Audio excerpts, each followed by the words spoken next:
It started as whispers in the dark, unexplained attacks. Then, one by one, those whispers turned into screams across Yorkshire.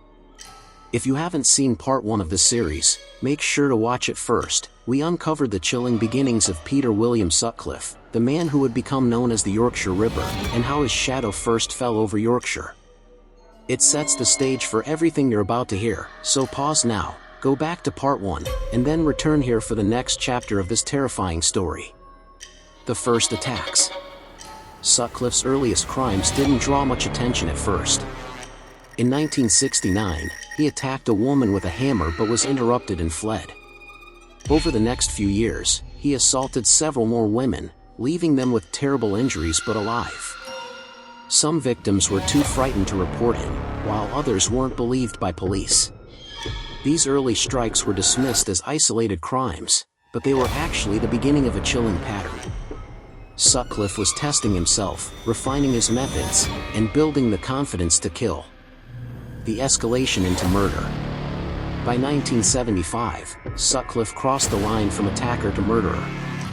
His first confirmed victim was Wilma McCann, a young mother from Leeds, found brutally killed near her home. Panic began to spread. Over the next 5 years, Sutcliffe murdered 12 more women and attempted to kill at least 7 others. His victims came from different walks of life. Some were workers, others were simply in the wrong place at the wrong time. The randomness of his attacks made it impossible to predict his next move. The entire region was living in fear. Streets emptied after sunset, women walked in groups, and taxi services were overwhelmed with requests. The Yorkshire Ripper had become a shadow no one could escape. The police investigation. The police response was massive, one of the largest investigations in British history. Officers interviewed more than 250,000 people and checked millions of car registrations. Every man who matched even the slightest description was questioned. And Sutcliffe? He was interviewed by police 9 separate times.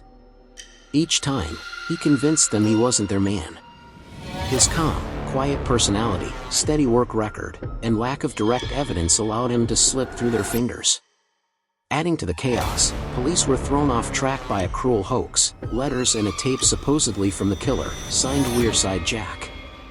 This hoax wasted years of police time, sending them north to Sunderland while Sutcliffe continued killing freely in Yorkshire. The public grew angry, women protested for better safety, and pressure on investigators mounted.